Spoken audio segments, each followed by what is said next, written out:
I struggled really hard in my early 20s to find out who or what I was. I have always struggled with my self confidence, and alcohol was kind of a way to numb that and make me feel like I could fit into any situation. And I took it to an extreme that I deeply regret, but it's really taught me a lot about myself. If you put in the time to work on yourself and find discipline, it will change everything.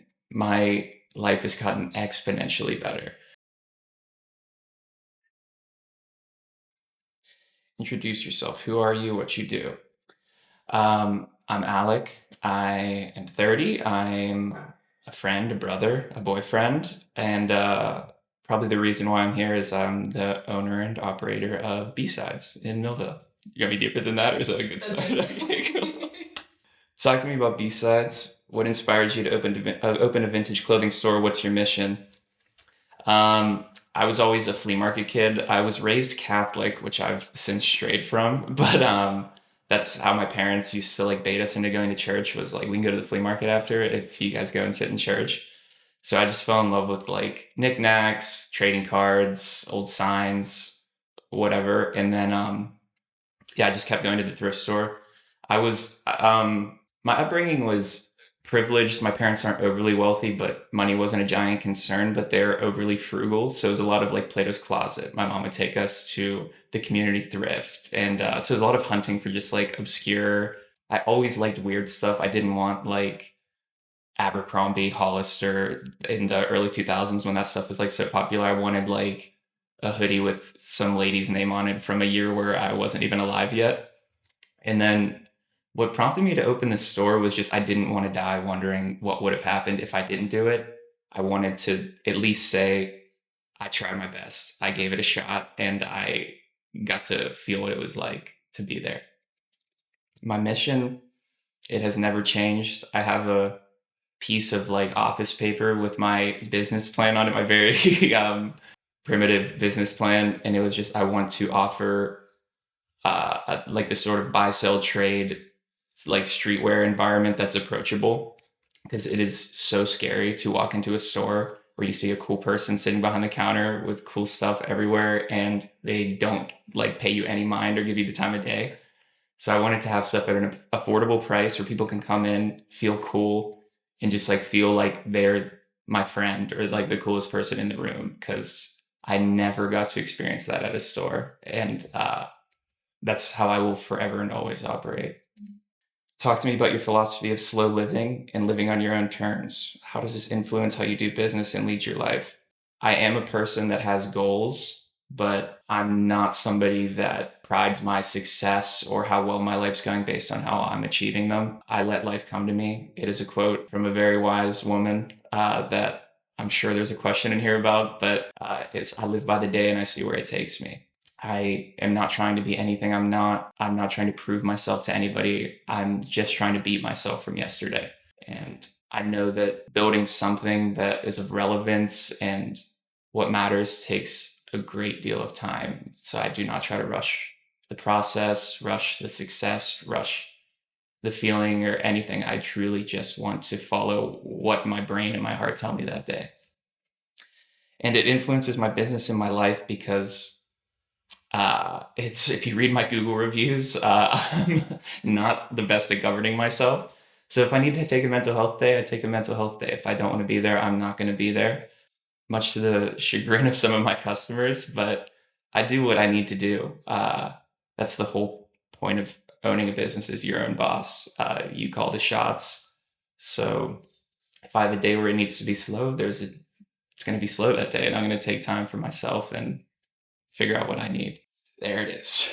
You lost your sister at 17. How did that change the trajectory of your life? How did loss shape who you are today? This was the defining moment of my life. I tell people this, and I think it's slightly morbid maybe, but if any member of my family had to pass away, my sister was like the ultimate person to have done that because the world has changed so much from that loss. Not just my life, but my parents have this wonderful foundation. They have done so much for people in need for the arts. My sister's name was Emma, and she was in art school at Virginia Commonwealth in Richmond. She was incredibly talented and incredibly passionate about art and the environment. She was just a modern day hippie, born far too late. And yeah, the ripple effects of that has changed the world, but for me, it completely made my life do a 180. I was probably just your typical young, stupid teenage boy where I had no direction. I was just completely lost, and losing Emma kind of turned me into like, I've always thought of myself as like a vessel that carries her with me. I dove deep into what she was interested in and realized that I was super interested in that. She was one of my dearest friends, and she is truly the reason why I do what I do today. She got me to the thrift store, she got me to the record store, she showed me music, movies. I've put a lot of work into my life, but I owe a significant portion of it to her. And she is deeply, deeply missed by everybody, but an overly said quote that is unbelievably true. Those people never really die. She's around me constantly. I see things that still remind me of her. And there's not a that goes by that I don't think of her and miss her and try hard for her. What has your journey with sobriety been like? Tumultuous and quite confusing. I struggled really hard in my early 20s to find out who or what I was. I have always struggled with my self confidence, and alcohol was kind of a way to numb that and make me feel like I could fit into any situation. And I took it to an extreme that I deeply regret, but it's been unbelievably rewarding. It's one of the bigger regrets of my life how far I let my alcohol and substance usage go, because I think I would be significantly further along mentally, professionally, whatever. But it's really taught me a lot about myself, that if you put in the time to work on yourself and find discipline, it will change everything. My life has gotten exponentially better. I give a ton of credit to my girlfriend, Madison. She should not have stayed with me at the peak of my drinking. She was getting the brunt of some things, just unresolved traumas in my life, stress at work. She's an angel. She has stuck by me every step of the way, and she has been my biggest cheerleader with it. And I did it for me, but I succeeded because of her, and I give her a lot of credit. Was there like a moment that you realized like I have to get sober? The moment I really realized it was when I took a pause and I looked back at how much I was hurting people and how many relationships I had severed from a night out drinking where I said things I don't mean, or just I unloaded on people. And having a clear head for the last 18 months, realizing the only thing that wasn't a variable in any of these situations was me. I was just taking out things that I hadn't dealt with on other people and just ruining wonderful friendships and even ties with family members that I truly regret. And yeah, I have not looked back. I don't think I will ever drink alcohol again. I just learned the term California sober. I don't know how I didn't know that. I say that I'm that, but even still, a clear head has been like the greatest thing for me personally and work and just all around. If your younger self was here with us right now, what would you say to him? If your future self was here, what would he tell you to stop holding back? If my younger self was here, I would tell him to get the fuck out of your own head.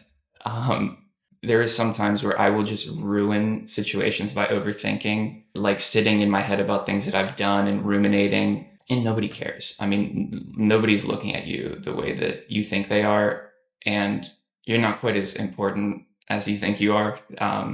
Just chill out, take it easy, be kind to people, but also don't give up, because it gets better. You dig out of the things you think will literally never pass, they do. And what's on the other side is so much better than what's right in front of you at that moment.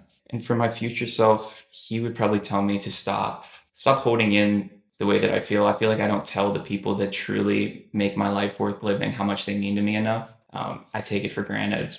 I've been blessed with the greatest family of all time. My brother is my best friend. My sister is somebody I strive to be like, and my parents have molded all of us into just people I'm really proud of. So I think just letting people know how much they truly mean to me is something I hold in a lot for fear of being, I don't know, corny, which is crazy to think that about telling someone you love them and that they make your life so wonderful. So yeah, I think just being open and not worrying about how somebody's going to interpret how much I love them or how many times I tell them it. What is the biggest lesson life is teaching you right now? What are you learning to love about yourself? The biggest lesson life is teaching me right now, and this has probably been the last maybe 2 or 3 years of my life, is that you're not who you think you are. And I don't mean that in the sense of like having an ego. I think it kind of goes back to lacking self-confidence, is this idea that you've painted in your head that you're not good enough, or you're not on the right track, or you're not keeping up with everybody around you, is so wrong. Whatever pace you're moving at is exactly the pace you're supposed to be on. I'm a firm believer that the universe has things at work that we cannot fathom with our human brains. And I think I'm starting to fully grasp that you are so much bigger than the box that you put yourself in your head. And there is so much more out there than, yeah, just what exists in the little circle that you live in. And I'm learning to love about myself. I think it kind of goes back to sobriety, but just I've never been a very disciplined person. Like I've always just kind of been incredibly impulsive and do whatever I want to do at a certain moment, but finding that I am capable of being a little bit regimented and getting myself into healthy, like smart, conscious decisions is something I've never been able to do, and I'm doing it. And I rarely will pat myself on the back, but yeah, crossing off achievements that aren't work related are way more rewarding to me. So yeah, I'm coming up on 18 months of sobriety, and I've been in a lot of situations where it would have been very easy to be like, yeah, I'll have one drink or I'll do this, and I haven't, and I normally would. So I truly am proud of myself for that. How has it felt to be seen in this way today? Biggest takeaway and any final thoughts? It feels great. I told you when I came in, I was a little bit nervous, but that's just because I don't like the sound of my own voice. I'm incredibly open, and I have no problem letting people know I'm sensitive. I'm very in touch with the way I feel, and I like to go deep. I don't like the surface level conversation. I think I kind of told you and this is not a disparaging comment to any podcasts, but I normally say no to doing things like this because I don't want to tell my surface level story of, yeah, I signed a lease and I buy clothes and I sell them. I think it's cool to let people know a little bit deeper than just, yeah, the baseline of who you are. And I'm curious about that in other people. So I found myself listening to these. I found myself inspired by it. Yeah. The biggest takeaway is, yeah, don't be scared to let people know who you are. I think there's a lot to be found on the other side of that. You can be anything you want. You can do whatever you want. There's no limits. So, and a lot of that comes from opening yourself up to opportunities or doing the thing that you think you can't do or that makes you nervous. My final thoughts, what an awesome community Pittsburgh is. I said, this pops up randomly on my Explore page. I said, what a cool background. Like I heard a cool person talking and I had not heard of it. And now I'm here. And I think there's a certain magic in Pittsburgh happening right now where there is so many creative people doing so many different things. And I'm truly honored that I'm a part of it in any sort of facet. I can't wait to see what Pittsburgh looks like a year from now, 2 years. I think that there's a wonderful sense of community here where everybody wants each other to win, even whenever you should be a competitor or yeah, like you're not. Like nobody, I don't know anybody that is knocking people down to raise themselves up. And I think that's a pretty rare thing to be able to operate in. And I genuinely am honored to be a part of it. And thank you for being here. Thanks Thank for you. having me.